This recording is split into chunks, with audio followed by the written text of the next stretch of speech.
कालकास academy की तरफ से आपका एक बार फिर स्वागत करती हूँ। आज हम इस वीडियो लेक्चर में एक बहुत इम्पोर्टेंट टॉपिक पर डिस्कस करेंगे, लेकिन उससे पहले मैं आपको बता दूं कि आप अगर कालकास एकेडमी की तरफ से और अच्छे वीडियो लेक्चर्स प्राप्त करना चाहते हैं या आपको और अच्छे से अच्छी जानकारी चाहिए हो तो आप हमारे YouTube पर हमें सब्सक्राइब करना ना भूलें। YouTube पर आप जाइए, उस पर हमारा चैनल है कालका IAS, वहां पर आप हमें सब्सक्राइब करिए। या आप ऑडियो लेक्चर भी अगर लेना चाहते हो, हमारे यहाँ से ऑडियो लेक्चर भी प्रोवाइड करवाए जाते हैं।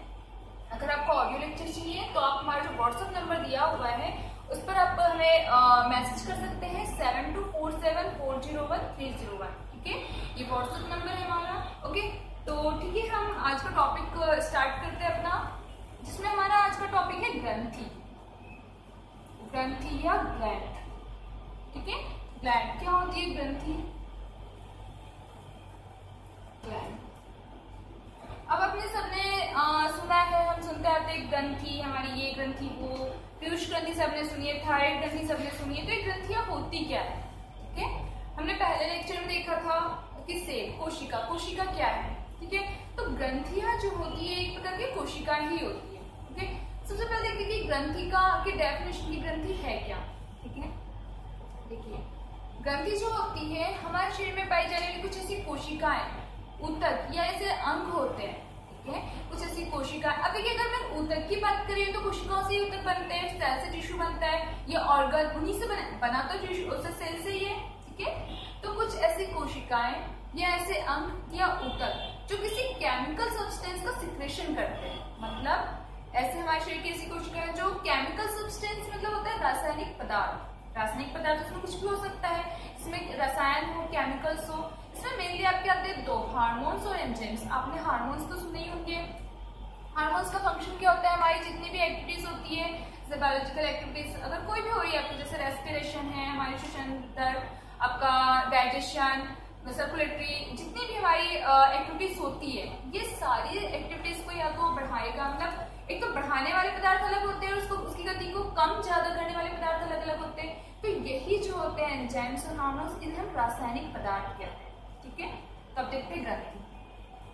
ग्रंथि एक प्रकार की ऐसी कोशिकाएं होती है जो किसी रासायनिक पदार्थ का निर्माण करती है। मतलब उन ग्रंथियों से या उन कोशिकाओं से कुछ ऐसे रासायनिक पदार्थ बनते हैं जो किसी भी क्रिया को बढ़ाने के लिए उत्तरदायी होते हैं। ठीक है, उन्हें हम ग्रंथि कहते हैं। ठीक है, ग्रंथि एक प्रकार की कोशिकाएं या ऊतक होते हैं जो किसी रासायनिक पदार्थ को स्रावित कर संबंधित अंग तक पहुंचाने का काम करते हैं। ठीक है, मतलब देखिए सपोज जैसे आपने सुना है पीयूष ग्रंथि। पीयूष ग्रंथि हमारे शरीर की सबसे छोटी ग्रंथि, अंतःस्रावी ग्रंथि है।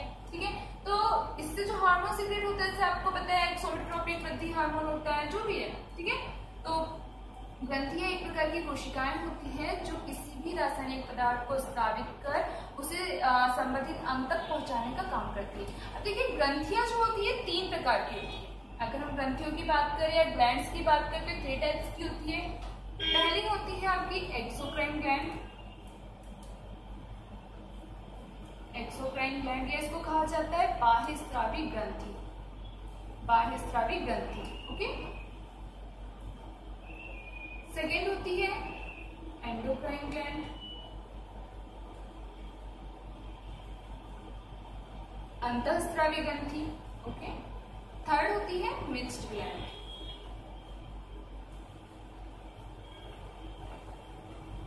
मिश्रित ग्रंथि।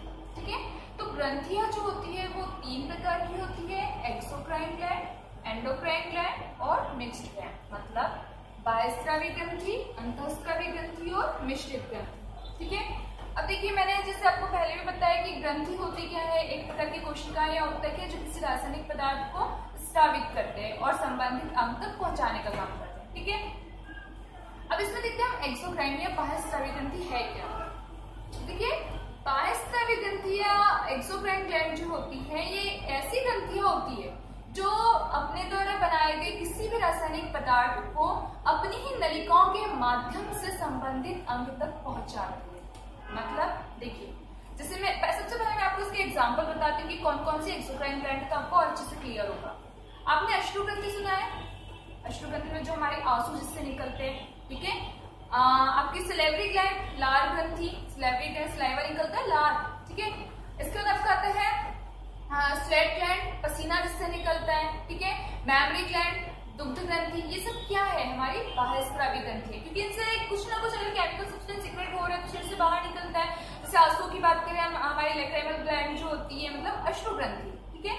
अश्रु ग्रंथि की अगर हम बात करें, आंसू निकलते हैं आपके, तो आंसू कहाँ से निकल रहे हैं, जहां वो हमारे शरीर के अंदर कोई ऐसी कोशिका है, एक ऐसी ग्रंथि है जो उस केमिकल सब्सटेंस को, उस रासायनिक पदार्थ को बना रही है। अब रासायनिक पदार्थ आंसू है, उसको बनाया, वहां से एक ट्यूब के माध्यम से, मतलब उस संबंधित जो भी है, जिस भी ग्रंथि से निकल रहा है, वहां से एक ट्यूब होती है, इस तरीके की ट्यूब के माध्यम से कहाँ क्या करती है, वो ग्रंथि अपने सब्सटेंस को ट्यूब के माध्यम से कहाँ तक पहुंचाएगी, संबंधित अंग तक या ऑर्गन तक, जहां तक उसे जाना है, ठीक है। तो एक्सोक्राइन ग्लैंड जो होती है, ये अपने द्वारा बनाए गए रासायनिक पदार्थ को किसी नलिका या ट्यूब के माध्यम से संबंधित अंग तक पहुंचाती है, इसलिए इसको कहा जाता है एक्सोक्राइन ग्लैंड, ठीक है। मतलब ये अर्ध से कहा शरीर के बाहर इसको सेक्रेट किया जाएगा, इसलिए इसको कहा जाता है एक्सोक्राइन ग्लैंड। अब एक्सोक्राइन ग्लैंड के मतलब, अब इसको ट्यूब ग्लैंड भी कहते हैं। बाह्यस्रावी ग्रंथि जो होती है, इसको नलिका युक्त ग्रंथि या ट्यूब ग्लैंड भी कहते हैं। क्यों? ये नलिका युक्त मतलब होता है जिसमें नलिका होगी, जिसमें ट्यूब होगी, इसी को हम नलिका युक्त ग्रंथि कहेंगे।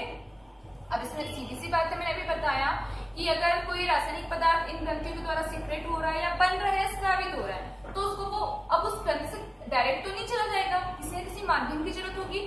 तो उस ग्रंथि से जब वो रासायनिक पदार्थ सीक्रेट होता है या स्रावित होता है, तो एक ट्यूब के माध्यम से, ट्यूब के द्वारा कहाँ पहुंचता है, वो संबंधित अंग तक, जहां से उसे बाहर किया जाता है, ठीक है। तो इसलिए इसको क्या कहा जाता है, ट्यूब ग्लैंड या एक्सोक्राइन ग्लैंड या बाह्यस्रावी ग्रंथि या नलिका युक्त ग्रंथि, ठीक है। समझ में आया बाह्यस्रावी ग्रंथि क्या है, ठीक है। जिसमें कि, और हाँ, यहाँ पर एक चीज आप याद रखिएगा कि जो एक्सोक्राइन ग्लैंड जितनी भी है, सारी एक्सोक्राइन ग्लैंड किस रासायनिक सब्सटेंस का या केमिकल सब्सटेंस का स्रावन कर रही है, वो करती है एंजाइम्स का, ओके। मतलब जितनी भी एक्सोक्राइन ग्लैंड्स है, एक्सोक्राइन जितनी भी है, वो किसका सिक्रेशन करेगी, एंजाइम्स का। मतलब इनसे जो रासायनिक पदार्थ स्रावित होता है या शरीर से बाहर निकलता है, वो होते हैं एंजाइम्स, ठीक है। अब एंजाइम्स क्या होते हैं, आपको पता है, एंजाइम्स एक प्रकार के उत्प्रेरक होते हैं, ऐसे मतलब उत्प्रेरक होते हैं जो क्या करते हैं, अगर कोई बायोलॉजिकल एक्टिविटी चल रही है तो उसकी गति को बढ़ाएंगे या कम करेंगे, मतलब बढ़ाने का या घटाने का काम करते हैं, ठीक है। अब लेकिन एंजाइम्स की एक विशेषता होती है, क्योंकि एक क्वालिटी होती है कि अगर ये किसी रासायनिक क्रिया में भाग ले रहे हैं, ठीक है, किसी भी क्रिया में अगर ये भाग ले रहे हैं, पार्ट ले रहे हैं, तो उस क्रिया के मतलब स्टार्ट, अगर कोई क्रिया स्टार्ट हो रही है तो स्टार्टिंग में जिस रूप में गए हैं, जैसे गए हैं, वो अंत तक, उस क्रिया के एंड तक, एंडिंग तक वैसे की बने रहेंगे, नष्ट नहीं होते, इनको कोई क्षति नहीं होती, ठीक है। ये एंजाइम्स की क्वालिटी होती है कि अगर वो किसी रासायनिक क्रिया में भाग ले रहे हैं तो उस क्रिया के शुरू से लेकर अंत तक ज्यों के त्यों बने रहते हैं, नष्ट नहीं होते, ठीक है। ये होते हैं आपके एंजाइम्स। अब एक्सोक्राइन ग्लैंड के मैंने आपको एग्जांपल भी बताया, कौन कौन से आपकी, सलाइवरी ग्लैंड मतलब लार ग्रंथि, मैमरी ग्लैंड दुग्ध ग्रंथि, लैक्रिमल ग्लैंड मतलब अश्रु ग्रंथि, स्वेट ग्लैंड आपकी स्वेट ग्रंथि जिससे पसीना निकलता है। तो ये सारी जो ग्रंथियां, ये आपकी किसके एग्जांपल है, एक्सोक्राइन ग्लैंड के। समझ में आया एक्सोक्राइन ग्लैंड क्या होती है, बाह्यस्रावी ग्रंथियां क्या होती है, और इसमें क्वेश्चन जो बनते हैं वो ये है, बाह्यस्रावी ग्रंथियां क्या होती है, ट्यूब ग्लैंड होती है, मतलब नलिका युक्त होती है, इनमें नलिकाएं पाई जाती है, ठीक है। और ये किस रासायनिक पदार्थ का सिक्रेशन कर रही है, एंजाइम्स का। मतलब इनसे जो रासायनिक पदार्थ निकलता है, जो बनता है, वो होते हैं एंजाइम्स, ठीक है। अब हम देखते हैं हमारी नेक्स्ट ग्लैंड, एंडोक्राइन ग्लैंड, या इसको कहा जाता है अंतःस्रावी ग्रंथि। अंतःस्रावी ग्रंथि क्या होती है, देखिए नाम से क्लियर होता है, अंतःस्रावी, अंतःस्रावी मतलब अंदर ही स्रावन करने वाली, ठीक है। एंडोक्राइन ग्लैंड जो होती है, ये एक प्रकार की ऐसी ग्रंथियां होती है, कोशिकाएं होती है, जो जिस भी रासायनिक पदार्थ का निर्माण कर रही है या जिसको ये बना रही है, ठीक है। तो इसको जब ये बनाती है तो किसी माध्यम के थ्रू या नलिका के थ्रू सीक्रेट नहीं करती, मतलब अगर इससे जो भी रासायनिक पदार्थ बनता है वो डायरेक्ट उस ग्रंथि से निकलेगा। हमारी पूरी बॉडी में ब्लड बहता है, आपको सबको पता है, ब्लड का सर्कुलेशन हमारी बॉडी के हर पार्ट में, हर ऑर्गन में है, ठीक है, पूरे शरीर में रक्त बह रहा है। तो जब निकलेगा वो तो निकलते से ही वो ब्लड में घुल जाता है, मतलब जो भी रक्त हमारी बॉडी में है उस रक्त में घुल जाएगा और उस रक्त के माध्यम से संबंधित अंग तक जाता है। क्लियर? कैसे? देखिए, जैसे मैं आपको बताऊँ एंडोक्राइन ग्लैंड के सबसे पहले हम देखते हैं एग्जाम्पल क्या क्या है।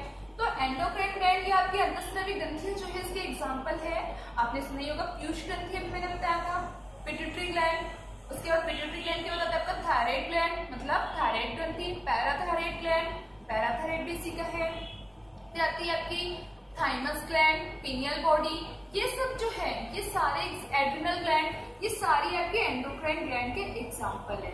ठीक है, पीयूष ग्रंथि, थायराइड ग्रंथि, पैराथायराइड ग्रंथि, एड्रिनल ग्रंथि, थाइमस ग्रंथि, ये सारी जितनी ग्रंथियां मैंने बताई आपको, ये सारी आपकी एंडोक्राइन ग्रंथियों के एग्जाम्पल है। ओके, अब आपने सुना होगा पीयूष ग्रंथि जो हार्मोन्स वगैरह सिक्रेट करती है तो वो किसी माध्यम के थ्रू तो नहीं आते, मतलब हमें बाहर तो नहीं दिखते, ठीक है, बाहर तो नहीं दिखते। तो अंतःस्रावी ग्रंथियां जितनी भी होती है ये जिस भी केमिकल सब्सटेंस का सिक्रेशन करती है उसे मतलब इससे निकलेगा, यहाँ पर बना, उस ग्रंथि से निकलने के बाद वो ब्लड में घुल जाता है और ब्लड में घुलने के बाद ब्लड के द्वारा ही, ब्लड के साथ ही संबंधित अंग तक जाएगा। ठीक है, संबंधित अंग मतलब टारगेट ऑर्गन, जिस ऑर्गन को टारगेट कर रहा है। क्लियर? अब ये तो बात है, ये तो समझ में आपको कि एंडोक्राइन ग्लैंड है क्या। अब हम देखते हैं कि एंडोक्राइन ग्लैंड जिस सब्सटेंस, केमिकल सब्सटेंस का या जिस पदार्थ का सिक्रेशन कर रही है, स्रावन कर रही है, वो पदार्थ है क्या, क्या बनाती है ये। तो एंडोक्राइन ग्लैंड जो होती है वो हार्मोन्स का सिक्रेशन करती है। यहाँ पर ये देखिए ये क्वेश्चंस बनते हैं कि एक्सोक्राइन किसका करती है और एंडोक्राइन किसका करती है। एक्सोक्राइन हमने देखा है एंजाइम्स को सिक्रेट करती है, आपकी एंडोक्राइन या अंतःस्रावी ग्रंथियां जितनी भी होती है वो किसका सिक्रेशन करती है, हार्मोन्स का।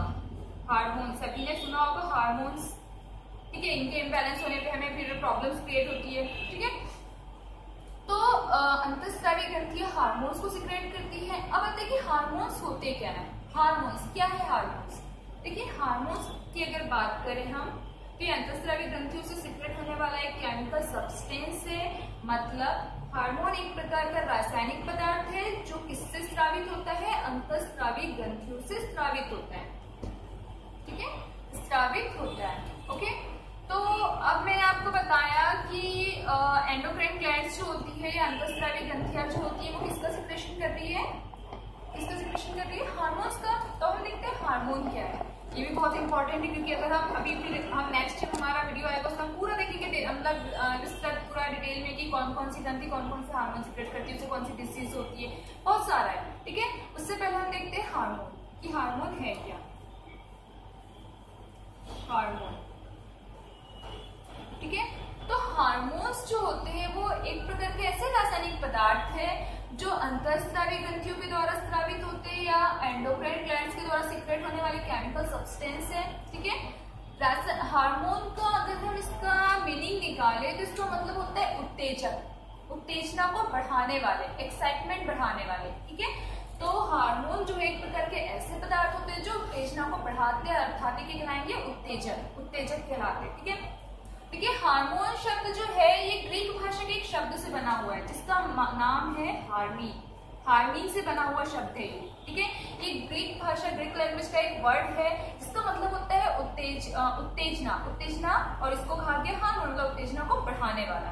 ओके, अब अगर इसमें क्वेश्चन आते हैं कि हार्मोन शब्द किसने दिया था, हार्मोन शब्द को सबसे पहले जो सिक्रेटिन कहा गया था, ये सिक्रेट होता है। ठीक है, जिसको सबसे पहले कहा गया था सिक्रेटिन, सिक्रेटिन ये कहा था एक दो साइंटिस्ट थे, बैलिस और आपका स्टार्लिंग।